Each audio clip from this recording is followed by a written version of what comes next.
जी, गोरखपुर से। राधे राधे। राधे राधे महाराज जी। महाराज जी, आप कहते हैं कि धन, वैभव, यश ये सब सांसारिक माया है, किंतु बिना इसके ये समाज में शांति नहीं मिलती। यदि प्रभु का मोह जिनके करते पास है वो शांत है? आपने कहा बिना इनके शांति नहीं मिलती, तो जिनके पास है वो शांत है, वो प्रसन्न है, वो सुखी है, वो बिल्कुल निश्चिंत है। समाज में इनके बिना उतना सम्मान नहीं मिलता, उसका अभाव लगता। इस बात की भी हम काट करते हैं, बाबा जी लंगोटी लगा के घूमते हैं, जो जितना बैरागी होता है संसार उसी को सम्मान करता है। आप बोलो, समाज किसको सम्मान करता है? किसी करोड़पति के आगे दंडवत कभी हुए हो? और बाबा जी के आगे दंडवत होते हो कि नहीं? तो आखिरकार तुम भी सम्मान किसको देते हो, वैराग्य को या भोगों को? वैराग्य। तो ये हमारी एक सोच बन गई है, वो झूठी समाज है, ये झूठा जगत है। अगर आपने नाम जप नहीं किया, भजन नहीं किया, अभी शरीर छूट गया तो शरीर भी छूट जाएगा, मकान भी छूट जाएगा, बैंक बैलेंस भी छूट जाएगा, घोड़ा गाड़ी भी छूट जाएगा, फिर क्या आपके पास रहा? शांति तो भगवान के भजन से है। और भगवान ने सबको ये अपने भाग्य के अनुसार रुपया, खान पान, मकान दिया है, नहीं दिया है? तुम्हारा जैसा भाग्य वैसा तुम्हें पत्नी मिली, वैसा तुम्हें धन मिला, वैसा तुम्हें भोग नहीं। बहुत से ऐसे हैं कि करोड़पति हैं, उनके पास पत्नी नहीं है। बहुत से ऐसे पति पत्नी स्वस्थ हैं लेकिन बच्चे नहीं हैं। बहुत से ऐसे पढ़े लिखे हैं लेकिन रुपया नहीं है, पढ़े लिखे हैं, कोई नौकरी नहीं मिलती। बहुत से ऐसे हैं कि कोई ज़्यादा प्रवीण नहीं, चतुर नहीं है, मर्सिडीज गाड़ियों में चल। ये सब भाग्य का खेल संसार में चलता है। तो हम अपने भाग्य बदलने आए हैं मनुष्य जीवन में, भाग्य के अनुसार जीने नहीं आए। हम ऐसा भजन करें, ऐसा तप करें, ऐसा दान पुण्य परोपकार करें, तीर्थयाटन करें कि हमें अगला जो मिले वो बहुत अच्छा मिले। और अगर हम इसी में केवल दृष्टि रखेंगे तो हमारी दृष्टि गलत भी हो सकती है। तो वो रुपया किस काम का, वो तो नाश कर देगा। धर्म से चलोगे तो दीपक की तरह जलोगे, और अधर्म से चलोगे तो हाइलोजन की तरह जलोगे, लेकिन फ्यूज हो जाओगे, एकदम चमकोगे और फ्यूज हो जाओगे। दीपक की तरह जलो लेकिन लंबे समय तक जियो, आनंद पूर्वक जियो।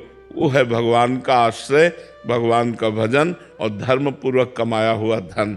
नहीं तो बहुत से ऐसे तुम्हारे पास, तुमको तो दूर से देखने में लगेगा।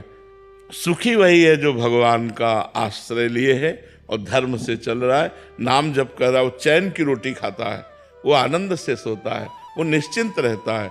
जो पाप कर्म करता है वो भयभीत रहता है, दिमाग ही भयभीत कर देता है। ज़्यादा पाप कर्म हो जाए तो आपका दिमाग ही आपको नष्ट करवा देगा। पाप बढ़ जाए और अंदर इतना निगेटिव विचारों की जाल बिछ जाते हैं कि जीना मुश्किल हो जाता है। अंदर की सोच से, बाहर सब बढ़िया है लेकिन अंदर की सोच उसको खोखला किए दे रही है, अब वो अपने को ही नष्ट कर लेता है।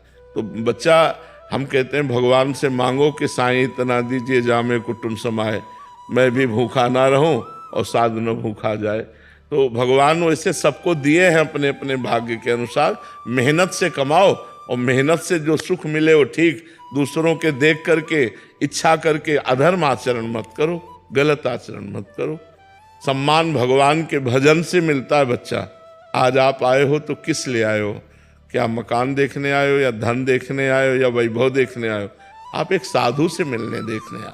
और साधु का मतलब भगवान का भक्त, भगवान से जुड़ा हुआ, भगवान का भजन करने वाला। तो आप जो देखने आए हो, जो सत्संग सुनने आए हो, जो अपने जीवन को सुधारने आए हो, तो भगवान के जुड़े होने के कारण ही तो आप हमसे प्यार करते हो। तो आप क्यों नहीं भगवान से जुड़ सकते? आप सोचो, भगवान से क्यों नहीं जुड़ सकते? वास्तविक सम्मान भगवान से मिलता है, वास्तविक धन भगवान से मिलता है, वास्तविक सुख भगवान से मिलता है। देखो, तुम्हारे परिवार में 4-5 लोग होंगे, 10 लोग होंगे, आप उनके लिए परेशान हो। हमारे परिवार में 500 लोग हैं और चिंता ना हमको है, ना इनको है, ना किसी को है। चिंता किसी को नहीं है और व्यवस्था बहुत प्रभु कर लेते हैं। ये बात जानते हो? यही बात जलाना चाहते हैं। देता है मालिक, दे रहा है। तो हमें लगता है यदि हम मालिक से लेना चाहें और धर्म पूर्वक चलें, मेहनत तो हमको भी करनी पड़ती है, मेहनत इनको भी करनी पड़ती है, लेकिन वो दिखाने वाली नहीं है। साधना ये भी कर रहे हैं, साधना हम भी कर रहे हैं, और ये हम आपसे बात कर रहे हैं, हम अपनी ड्यूटी निर्वाह कर रहे हैं। हमारी पेमेंट मालिक देता है, हम तुमसे पेमेंट नहीं लेते। तो हमारा मालिक पेमेंट देता है, लेकिन वो बड़ा रईस है तो बड़ी पेमेंट देता है। काम छोटा, पेमेंट बड़ी।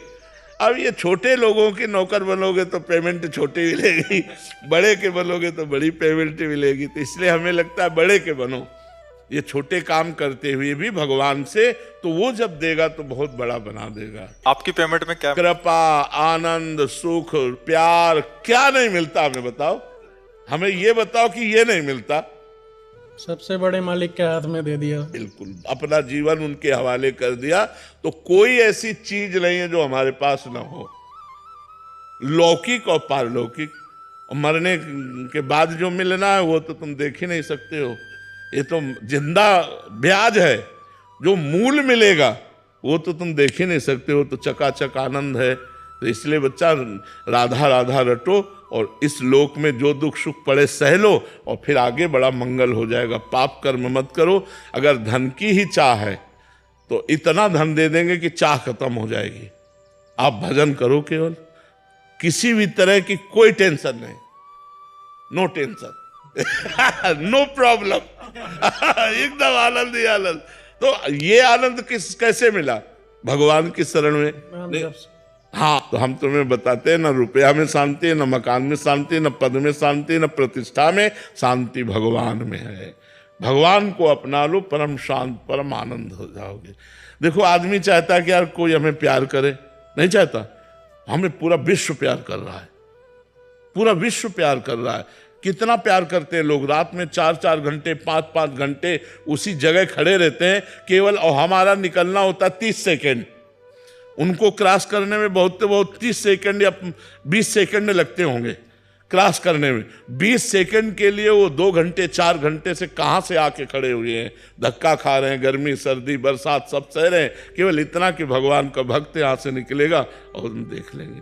कोई रोड श्रृंगारित कर रहा है, कोई नाच रहा है, कोई गा रहा है, पूरा विश्व प्यार कर रहा है। क्यों? क्योंकि विश्वात्मा भगवान के हम हैं, इसलिए प्यार कर रहा है। तो हमें प्यार, शांति, सुख सब भगवान से चाहिए, और उन्हीं के दिए हम तृप्त होंगे, मनुष्य के दिए तृप्त नहीं हो सकते। महाराज जी, आपकी अपनी पेमेंट में इतनी सारी वस्तुएं बता दी कि ये मिलता है, तो लोभ जागृत होता है। तो बट जैसे लौकिक व्यवहार में 30 तारीख को पेमेंट आता है, इसकी पेमेंट कब आती है? जब चाहो तब, जितनी चाहो तब उतनी, जब चाहो तब और जितनी चाहो उतनी। और कुछ न चाहो तो भगवान अपने आप को दे देते हैं, मालिक अपने आप को दे देते हैं कि मैं तुम्हारा और सारा वैभव तुम्हारा। इसीलिए तो चतुर भक्त भगवान से कुछ लेता नहीं है, भगवान से कुछ मांगता नहीं है। अपने आप जो दे दे उससे निर्वाह होता है। वो भगवान को चाहता है, भगवान से नहीं। भगवान को चाहता है, भगवान से नहीं।